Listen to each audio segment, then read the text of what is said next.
Residential. Yeah, residential use, not transfer use.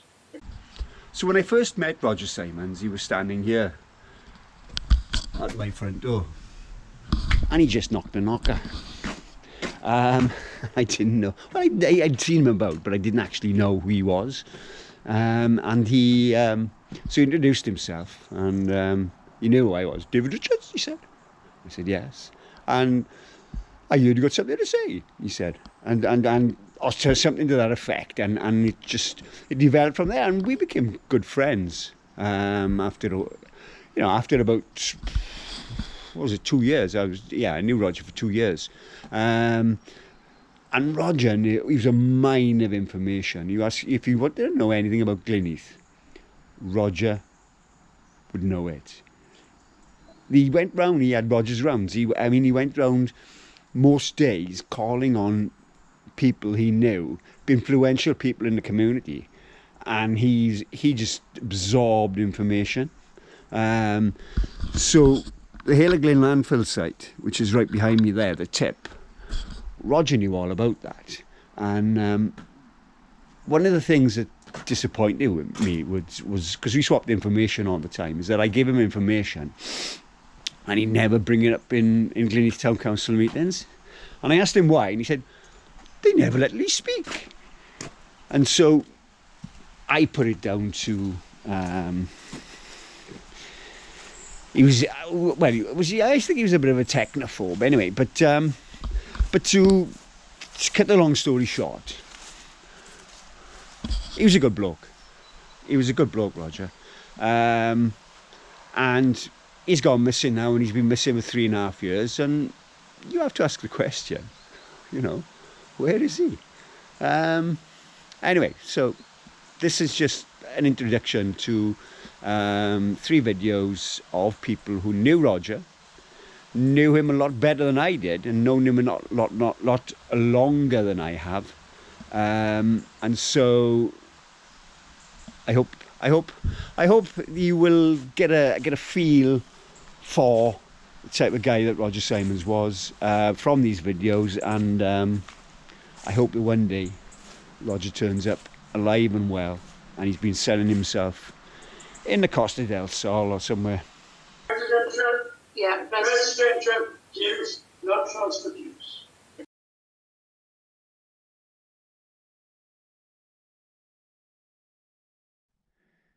So you were just telling me about the 999 calls. Well, the thing was, paramedics or anything like that came to the village and they couldn't find him. Roger was always with them, and he was always first one on the scene. That's why that's why his nickname, Roger the policeman. But I always thought he was a policeman in the beginning, but it was because he's always first one on the scene, So I'm with Kenwyn Davis of Glynneath, and he's going to tell us a story or two. Just going to say a few words about my old friend Roger. I've known Roger since I was a kid. Our families go back a long time. His parents and my grandparents were big friends, and as a kid I always knew him. As I grew older, one of my main passions, and Roger shared as well, was motorcycles. And I can remember him having a Honda XL 125, and that's what started me off on the motorcycles and that. And he was working in Swansea at the time, and used to use this motorcycle. And Roger used to do very, very high mileages on motorbikes, and he used to use this for back and forth to work. And it was a new machine, and I always remember telling him, Roger, whatever you do, watch no one pinch it. And he said, oh, nobody can pinch this, he said, and he had a chain, he could just about lift it, and he had a padlock to go with it. And what he used to do, he used to chain it to a cattle grid in work, he did, and he'd wrap it round his bike and that. And it's safe as houses. And I seen him one day, and I said, I said, looking down, Roger, aye, someone's pinched my motorbike. I said, what do you mean he pinched the motorbike? I said, he said, aye, they pinched it from work. I said, I thought you used to chain it to a cattle grid. Aye, he said, boss called me, they pinched my motorbike on the cattle grid. later on, and after that, when he finally got paid out on his insurance. I remember him buying a MZ125, a German bike. He's telling me, and he got everything on it. He said it's MZ. He said German engineering, and nobody builds anything like the Germans. Hydraulic brakes on it. It had water-cooled engine, everything. It's only 125, and he, like I say, he done phenomenal mileages on his bike. And he had that. I said to him, but Roger, it's East German, it's not quite the same as a West German. They don't quite build them the same. He said, it's steady art, it's excellent bike. And I seen him a couple of months later, and fair play, everything had fallen off to it. He had duct tape holding it, the headlights, indicators, it was more duct tape than what it was metal on it, fair play to him. He had these little motorbikes, and he went all around the country, went all around Wales on them, everywhere on them. And even that little MZ he had in the end, he'd done over 30, I think he said he was about 36,000 miles on it last time I looked at it. He would come up by a garage on the house, and we'd often, anything went wrong, we'd fetch it at the garage, and we'd spend many a night, fixing the bikes and that, like. That's right. Especially as time went on, like, it's just sort of more of him the older he got than what he Yeah. So you were on his rounds as well? We'd often, like say, he'd call in, I don't know how many people's houses every night he would, and like say, my parents lived in the house before me, and he used to, back in the day, he used to call in, see my parents, he'd go further down the village and call in to see me and that, like. Real nice guy, Rog, very friendly guy. So you saying he used to walk the village every night, was it? Yeah, every night. You see him walking every night, just about, like. Yeah.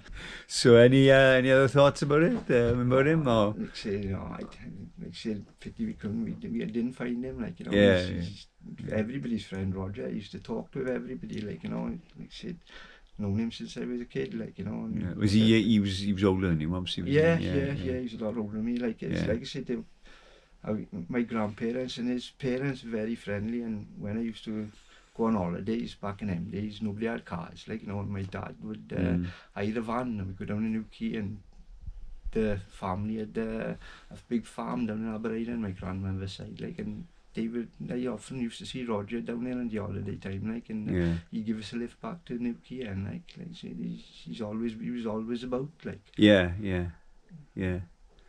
Brilliant. Thanks, Ken.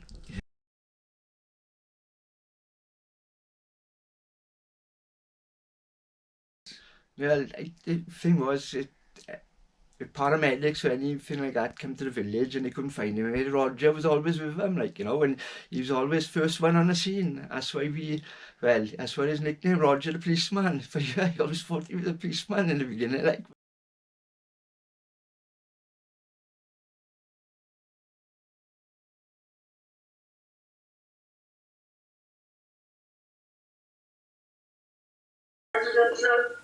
Residential use, not transfer use.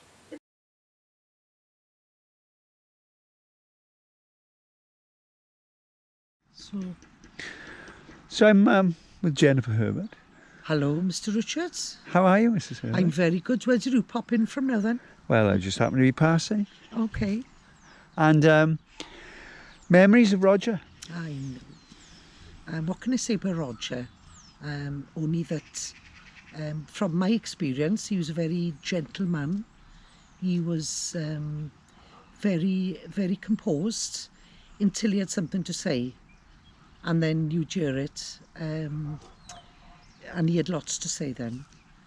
A true account of Roger, I can help you with his early life. But from what I remember coming into the council, he tried to help people. He tried to help the independents by giving us information on, certain things in the village that needed putting right. Obviously, he had a vast knowledge of experience, being a councillor for many, many years, and also a mayor.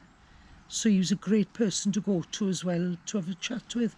And he often called at the house late at night to have a chat. I think I was last on his rounds, because I hear everybody saying...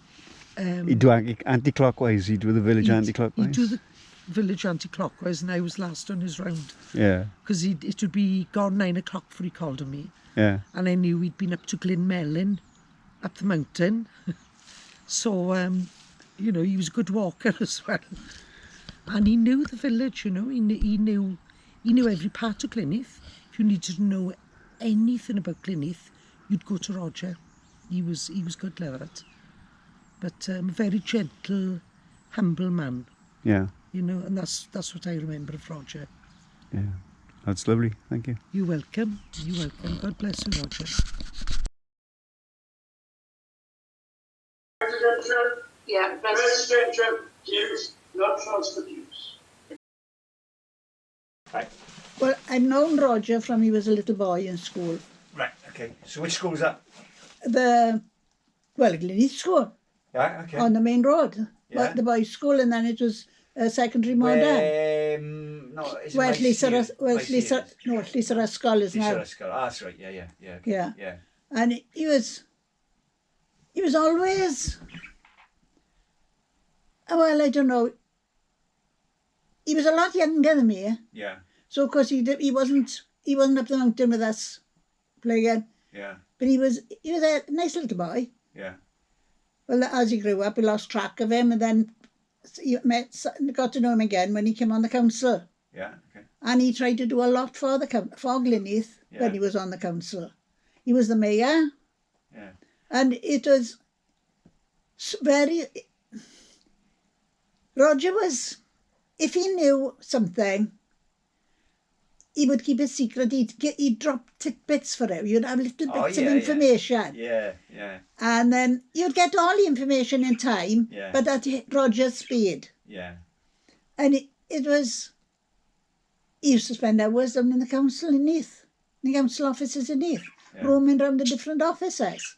So what information he was picking up there, I don't know. Yeah.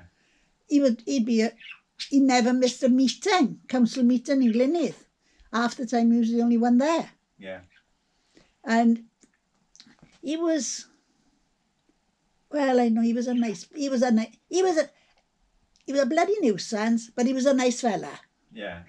You know. Yeah. When you say nuisance, I mean he was just in your face, was he? No. He was, He'd want to know too much, or he'd come up, he'd knock the door bare, and so you were on his rounds, weren't you? oh, I was on his round, yes. He had rounds. He had people on his rounds. Yes. I mean, eventually, I got on his rounds. Yes. We had his round, yeah. I was on his round. Yeah. And he'd come up and never came in. Always stood on the back door with her. Oh yeah. And I'd have a chat with him, and he'd tell me what's going on. Yeah. Then he'd go and I wouldn't see him again for weeks. Yeah. Unless I'd seen him in the meetings. Yeah. But when he went missing, what I found strange when Roger went missing, he was missing for about a week before anybody decided to go look for him. Yeah. And I thought it very funny. And everybody was up in the mountains. Roger wouldn't have been up the mountains. No. He was too infirm to go up in the mountains. Whatever happened to Roger happened to him on the road. Yeah. And I don't care what anybody says, it happened on the road, I'm sure of it. Mm. And you don't just disappear without trace. No. Because with no aliens, no beam you up Scotty, he's disappeared. Yeah.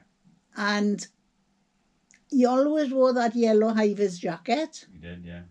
So why hasn't he been found? Yeah. I don't know. I got a feeling he's either got buried in a ditch somewhere. I don't know if the rivers were in flood then. There's a lot say he fell in the river. I think if he'd fallen in the river, he'd turned up somewhere. He'd have turned up downstream because that woman that fell in over the falls in the pond turned up down by the ponds. Yeah. And it wouldn't have gone, and he would have turned up, he'd have turned up down the estuary anyway. Yeah. And the mud banks is down there, he'd have been on the mud banks. Yes, yeah.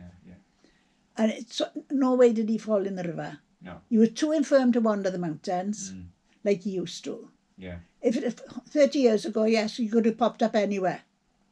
He liked to ride on a bus. Yeah, and his bus pass wasn't used, was it?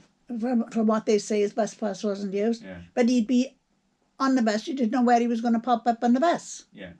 Because the last time he went missing, he was missing for, I think, 2 weeks. He was in hospital in Cardiff. All right. He'd collapsed, he'd gone to Cardiff and collapsed on the street there, and they'd taken him to hospital. Yeah. Never knew why, but he told me, oh, I was in hospital, he said. And that was the end of the story as far as that was concerned. Yeah. So whatever happened to him, he's either fallen in a ditch and got buried in a ditch, or deliberately buried. Yeah. God knows. Yeah. I don't know. I think if he'd fallen in a ditch, somebody would have found him, wouldn't they? He should have found him. Yeah. The amount of people that after about 3 weeks were about looking for him on that Sunday, Yeah. he should have been found. Yeah. So where was he? Yeah. There's no record of him being on buses. No. So he's around Glynneath somewhere. Yes. So where is he? Yeah. And he done a hell of a lot. I know he was a bit of a nuisance, had a bit of a know-all, Yeah. but he did good for Glynneath. Yeah. He had Glynneath at heart. And, you know, he was all right. I didn't have no... he could have done with a damn good wash. But after his mother died, he left himself go because his mother had looked after him. Yeah. You know, all her life. Yeah. He'd been looked after by his mother. And he'd let himself go then. And, of course, that's why people didn't like him. They didn't like talking to him. Yeah. Because he looked so scruffy. I didn't care, I knew Roger, but for too long to put all that against him. Yes. Yeah. But he was a nice fella. Yeah. Brilliant. Thank you. Well, that's my opinion. That's good. No, that's good. I mean, it's nice. Residential use, not transfer-use. Guy Richards News and Views here, and I'm at Tesco in Glynneath, and this is the last place that I saw Roger.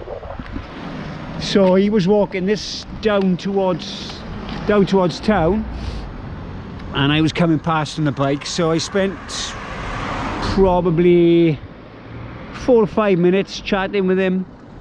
Talking about the election. It was the day before the election in 2022, and yeah, we spent 4 or 5 minutes just chatting. I was on the bike, he was walking, as we did, and I never saw him again.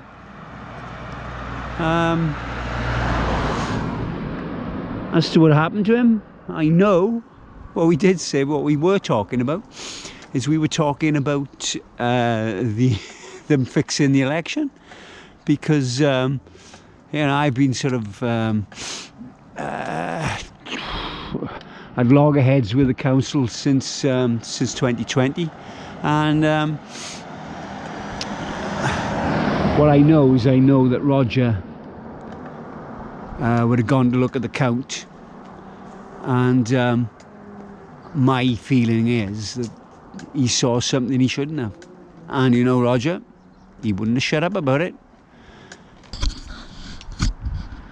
Roger Simons, where are you, mate?